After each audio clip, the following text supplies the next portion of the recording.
Filtros FIR parte 13. Utilizando outras janelas. Podemos reduzir o ripple da resposta em frequência escolhendo outras janelas. Apenas recapitulando o que vimos nos vídeos anteriores, nós tínhamos uma resposta ao impulso que ia do menos infinito ao mais infinito, utilizamos uma janela retangular e limitamos a quantidade de coeficientes do filtro. E recapitulando um pouco mais, esses coeficientes, ou seja, este valor, todos eles vão ser inseridos nos taps lá do filtro FIR. A figura aqui mostra um filtro FIR de 5 taps, só para ilustrar onde vão esses coeficientes. Obviamente, para implementar esses coeficientes, nós precisaríamos de um filtro FIR de 9 taps, mas a recapitalização aqui é apenas para lembrar que o valor que eu vou ler deste componente, lá no eixo Y, coloco aqui este valor, o valor que eu ler lá no eixo Y, coloco aqui. E assim por diante até completar todo o filtro com 9 coeficientes. Isso é o que vimos lá nos vídeos anteriores. Agora, nós vamos mudar a janela, ou seja, ao invés de usar uma janela retangular, que tal usar uma janela deste formato aqui, que é a janela Blackman. Ou seja, a resposta ao impulso que vai do menos infinito ao mais infinito, agora é multiplicada pela janela Blackman, resultando nesta sequência de coeficientes. Aqui é um pouco maior do que 9, mas o princípio é o mesmo. Multiplica a sequência que vai do menos infinito ao mais infinito por uma janela qualquer, o resultado vai ser esses coeficientes. Para implementar esses coeficientes é a mesma coisa. O valor que eu ler aqui lá no eixo Y, vou lá no filtro FIR e coloco no primeiro coeficiente. O segundo, coloca no segundo e assim por diante. Aqui eu precisaria de um filtro com vários coeficientes para preencher todos estes valores.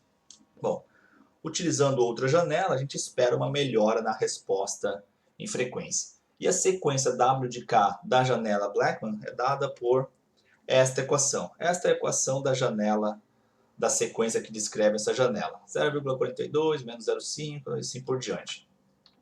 E a hora que a gente comparar com o que nós já tínhamos, começando aqui com o que nós vimos no final do vídeo anterior, a resposta em frequência para um filtro utilizando a janela retangular de 31 coeficientes e de 63 coeficientes.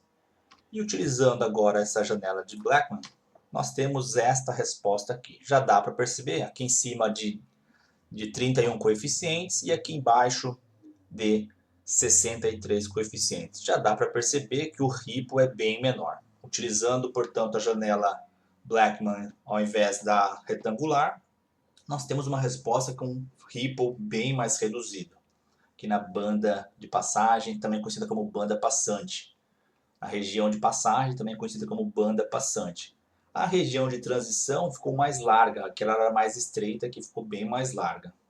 Tanto para o caso de 63 quanto para a de 31 coeficientes. Isso geralmente não é um problema, porque, novamente, a frequência de amostragem é escolhida com um valor suficientemente alto, de modo que o nosso filtro passa baixa seja restrito aqui na região da banda passante. Essa fato da região de transição ser larga geralmente não é um problema, novamente, porque a frequência de amostragem é alta o suficiente, de modo que a gente consiga permitir que as frequências de interesse passem, enquanto as frequências indesejadas sejam atenuadas. A informação mais importante aqui é que, de fato, a gente diminuiu bastante o ripple aqui na região da banda passante, que é onde interessa a nossa filtragem. Os componentes que nós queremos que passe para a saída do filtro e as demais sejam eliminadas. Como a gente quer que passe sem que tenha alteração, quanto menor o ripple, melhor. Neste caso aqui, por exemplo, as componentes aqui na região da banda passante estariam multiplicando por um pouquinho acima de 1, um pouquinho abaixo de 1, e iriam alterar um pouco as componentes da banda passante. Neste caso, elas passam, são multiplicadas por 1, e aparecem lá na saída do filtro praticamente inalteradas. Outras janelas, nós temos aqui a sequência das janelas Chebyshev e Kaiser, essas equações aqui.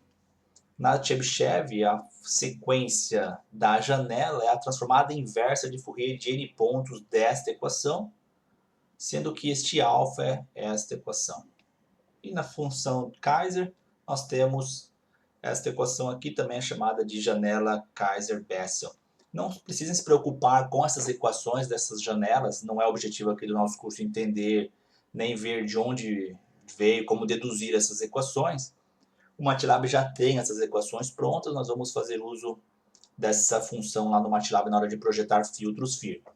Aqui é mais só para efeitos de curiosidade que existe uma equação para cada janela que a gente conhece e também que está disponível lá no MATLAB.